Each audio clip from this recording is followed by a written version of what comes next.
Ce n'est pas une affaire de je suis berger, je suis modérateur. Écoutez bien ce que je vais vous dire. Si vous ne transportez pas avec vous la présence de Dieu, peu importe votre titre, les démons vont vous cogner.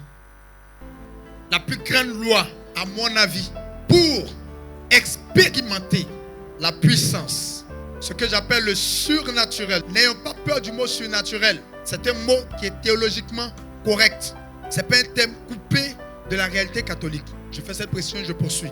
Mais si vous voulez grandir en Dieu, si vous voulez grandir dans tout ce que vous entreprenez, ayez Dieu de votre côté.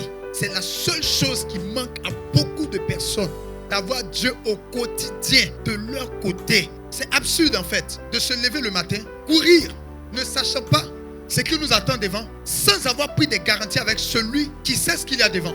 C'est mieux d'avoir le GPS du Seigneur. C'est lui qui t'oriente, c'est lui qui t'évitera par exemple les bouchons tumultueux du démon. Le combat que chacun doit mener, même moi, prédicateur. Parce que vous voyez, c'est tellement subtil. Perdre la présence de Dieu, ce n'est pas que pour les futilités. Souvent, on a des motifs valables. On a des raisons vraies. Par exemple, tous ceux qui ont organisé Shiloh aujourd'hui. Peut-être d'autres sont là depuis le matin, mais depuis le matin, mise en place tout ça, à quel moment ils ont eu le temps de prier? Pourtant, ils ont fait une chose noble, organisée pour qu'on soit là. Mais on s'en va vers 23 heures. Et s'ils ne font pas attention, ça fera un jour sans rechargement en carburant. Le gros du combat, pour exploser dans les vertus, dans les valeurs. Frères et sœurs, nos caractères sont durs, nous-mêmes on sait. On sait qu'on a gros cœur, on sait qu'on est rancunier, on sait qu'on est soumis à certains péchés, à des vices, à la masturbation, à la pornographie. On sait qu'on a des difficultés dans ce domaine. Mais une chose dans laquelle tu as vécu, tu as plongé toute ta vie. Du jour au lendemain, tu penses que ça peut partir? Ça ne peut pas partir. Il faille parler un peu comme ça, j'aime pas trop ce français, mais il est bon que le caractère divin s'imprime en toi pour qu'au fur et à mesure, tu puisses délaisser certaines choses. Souvent, on est là, on dit oui, il faut pardonner, il faut pardonner. On est assis ici, là, ou on est assis à Shiloh ici, là. Quelqu'un peut pardonner? C'est pas possible. À moins que ce que tu dis avoir pardonné là ne t'ait rien fait. Sinon, j'ai des exemples, je vous les donne. Quand tu as présenté ta meilleure amie à ton chéri, ta CP, tes CP. Et puis à un moment, le gars dit, il ne sent plus la relation. Il ne sent plus. Ok. Il dit, bon, il ne faut plus la sentir. Tu vas pleurer sur les pieds de ta CP, alors que c'est ta sorcière même qui est là. Et puis un jour comme ça, tu cherches notification, 22h. Cas urgent. Mais depuis là, on ne voit pas. Pendant que tu es en train de vérifier pour voir cas urgent, tu vois cérémonie de dot de ton chéri avec ta CP. Vous qui êtes ici, à qui pardonne? Celui qui dit pardonne, c'est un extraterrestre. Oui.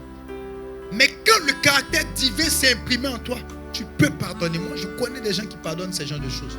Le côté vertu, côté valeur, côté sanctification. Si on n'a pas Dieu, on ne peut pas. Même en termes de bénédiction de nos vies, nous avons besoin de la présence de Dieu. C'est la présence de Dieu dans ton foyer qui changera le cœur de ton mari ou de ta femme. C'est la présence de Dieu qui changera le cœur de tes enfants. Ils sont rentrés dans la drogue, ils ont des amis, ils ont des fréquentations. Comment ils font pour en sortir? S'il n'y a pas la présence de Dieu, je dis aux femmes, je dis, mais tu vas prier tous les jours et tes entrailles vont se permettre de te dire qu'elles ne te donnent pas d'enfant. Quelle foutaise? Ce n'est pas possible. Tu vas avoir ton enfant forcément. Il n'y a que la présence de Dieu, et je le dis ici un prochain jour, il n'y a que la présence de Dieu, la prière qui est le détonateur du miracle. Ils n'ont plus de vin. C'est la prière que Marie fait monter et c'est ça qui ouvre les portes au premier miracle. Exploser dans la puissance de Dieu. Exploser dans la force de l'esprit. Et ça, je le dis tous les jours quand je prêche, ce n'est pas une affaire de titre. Ce n'est pas une affaire de je suis berger, je suis modérateur. Écoutez bien ce que je vais vous dire.